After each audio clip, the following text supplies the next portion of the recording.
اور اللہ سبحانہ تعالیٰ عرش پر مستوی ہو گیا، عرش پر مستوی ہو گیا، اللہ سبحانہ تعالیٰ نے عرش پر استوا فرمایا۔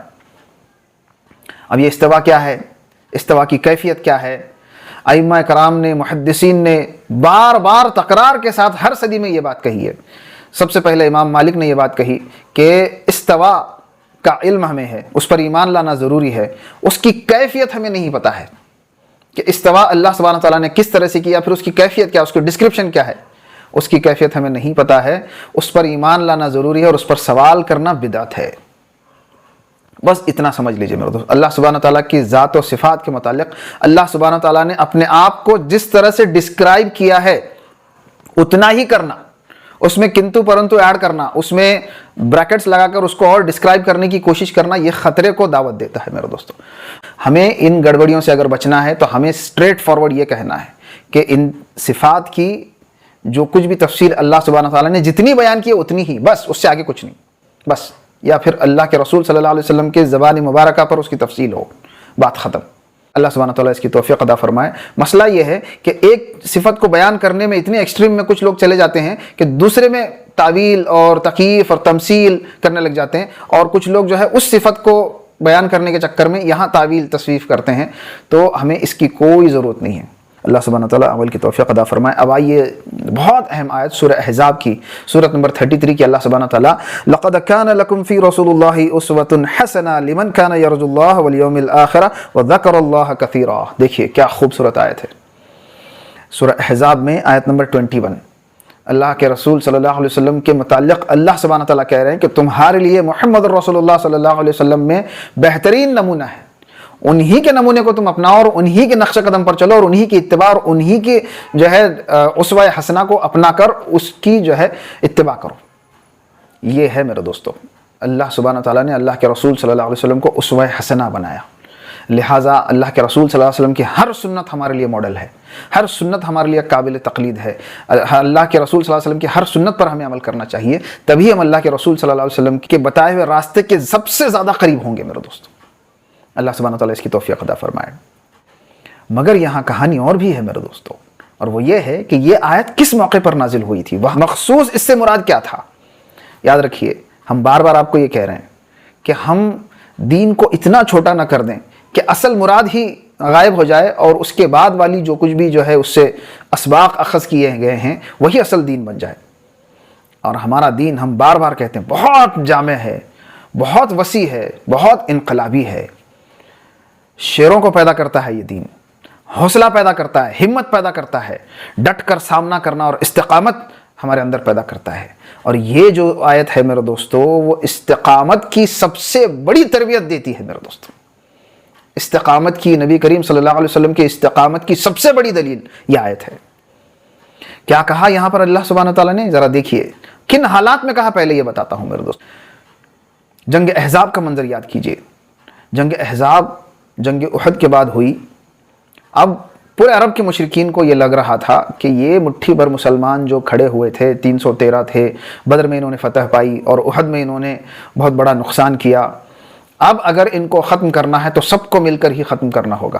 تو پورے عرب نے جو ہے مل کر حملہ کیا، 12,000 کا لشکر، 10,000 عرب اور اس کے بعد جو ہے غطفان سے 2,000، 12,000 کا لشکر ہر طرف سے حملہ ور۔ مدینہ کی چھوٹی سی بستی، پورے طرف سے عرب نے جو ہے مدینہ پر حملہ کیا ہے۔ اللہ سبحانہ تعالیٰ اس کی منظر کشی کرتے ہیں آیت نمبر 9 سے 27 تک، ایک بار پڑھیے میرے دوستو، کیا منظر کشی اللہ سبحانہ تعالیٰ نے کی ہے۔ یاد کرو اس وقت کو جب تمہارے اوپر دشمن ہر طرف سے چڑھائے، نیچے سے، اوپر سے، ہر طرف سے چڑھائے، اور تمہاری آنکھیں پھترا گئیں، پھٹی کی پھٹی رہ گئیں، اور کلیجے منہ کو آ رہے تھے۔ خوف کا عالم یہ تھا کہ کلیجے منہ کو آ رہے تھے، اللہ سبحانہ تعالیٰ نے اس کو ڈسکرائب کیا ہے۔ اور منافقین یہ کہہ رہے تھے کہ اللہ اور اس کے رسول صلی اللہ علیہ وسلم کا وعدہ تو دھوکہ نکلا۔ ایسے حالات میں سلمان فارسی رضی اللہ تعالیٰ عنہ کے مشورے پر اللہ کے رسول صلی اللہ علیہ وسلم مدینہ کے اطراف جو ہے وہ خندق کھودتے ہیں، اور آپ بہت اچھی طرح سے اس واقعے کو جانتے ہیں۔ اور ایسے حالات میں خندق کھودی جا رہی تھی میرے دوستوں کہ کھانے پینے کی چیزیں تک نہیں تھیں، سب لوگ فاقے سے گزر رہے تھے، بھوک تھی، شدت کی بھوک تھی، اور تمام لوگوں کا حال یہ ہو گیا کہ اپنے پیٹ پر پتھر باندھ کر خندق کھودنی پڑی۔ اور یہاں دیکھیے، اسلامی بستی کو بچانے کے لیے، اپنے جان مال عزت آبرو کے تحفظ کے لیے، اپنے حفاظت کے لیے کیسا قدم اٹھایا صحابہ نے میرے دوستوں، اللہ کے رسول صلی اللہ علیہ وسلم کی قیادت میں۔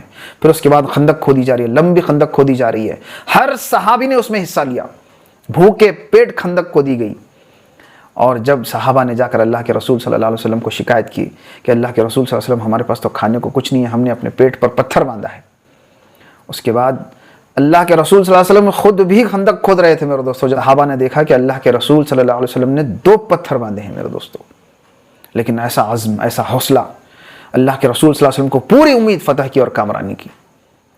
یہاں تک کہ منافقین یہ کہہ رہے ہیں کہ ہمیں تو یہاں رفع حاجت کے لیے جانے کا جگہ نہیں مل رہا، اتنا خوف کا عالم ہے، پیچھے سے یہودیوں نے گھیرا ہوا ہے۔ ایسے حالات میں اللہ کے رسول صلی اللہ علیہ وسلم ہمت، عزم و استقلال کا پہاڑ بن کر کھڑے ہوئے ہیں میرے دوستو۔ ان حالات میں رسول اللہ صلی اللہ علیہ وسلم کو ماڈل بنانے کا حکم دیتے ہوئے خاص کر منافقین سے خطاب ہوا اور پھر مؤمنین سے بھی خطاب ہوا کہ دیکھو رسول اللہ صلی اللہ علیہ وسلم کو، ان میں تمہارے لیے اسوہ حسنہ ہے، کیسے ڈٹ کر کھڑے ہوئے ہیں۔ تو اللہ کے رسول صلی اللہ علیہ وسلم کے کردار کو اس وقت اللہ سبحانہ وتعالیٰ نے اسوہ حسنہ قرار دیا، یہ ہے اسوہ حسنہ۔ اللہ سبحانہ وتعالیٰ ان باتوں کو سمجھنے کی توفیق عطا فرمائے۔ آج کے لیے اتنا ہی میرے دوستو، ہمیں اللہ سبحانہ وتعالیٰ اس بات کی توفیق عطا فرمائے کہ ہم اللہ کے رسول صلی اللہ علیہ وسلم کو ہر معاملے میں اسوہ حسنہ بنائیں۔ یہاں دیکھیے ہم اکثر کیا کرتے ہیں، اسوہ حسنہ میں سے ہر وہ چیز لے لیتے ہیں، چھوٹی چھوٹی پیاری پیاری، میٹھا کھانے کی سنتیں، کپڑے پہننے کی سنتیں، مسواک کی سنتیں، ہر سنتیں، لیکن اصل اسوہ کیا تھا؟ اصل حالات، جن حالات میں وہ نازل ہوا تھا، وہاں عزم و استقلال، استقامت، جم کر کھڑے ہو جانا، حوصلہ، یہ ہے میرے دوستو۔ حضرت علی کرم اللہ وجہ فرماتے ہیں کہ اللہ کے رسول صلی اللہ علیہ وسلم سب سے بہادر تھے۔ جب سب سے گھماسان کا رن شروع ہو جاتا تھا تو ہم لوگ شروع میں آگے آگے جا کر لڑتے تھے، جب سب سے گھماسان کا رن شروع ہو جاتا تھا تو ہم اللہ کے رسول صلی اللہ علیہ وسلم کے آڑ لے لیتے تھے۔ ایسے بہادر تھے اللہ کے رسول صلی اللہ علیہ وسلم۔ اللہ سبحانہ تعالیٰ ان باتوں کو سمجھنے کی توفیق عطا فرمائے اور قرآن سے اس طرح کے اسباق کو حاصل کرنے کی توفیق عطا فرمائے۔ گر چاہتے ہو کہ ہو بہتر تمہارا رمضان، گر چاہتے ہو کہ ہو بہتر تمہارا رمضان، تھام لو مضبوطی سے قرآن، تھام لو مضبوطی سے قرآن۔ ملتے ہیں اگلے ایپیسوڈ میں میرے دوستو انشاءاللہ، تب تک کے لیے السلام علیکم ورحمۃ اللہ وبرکاتہ۔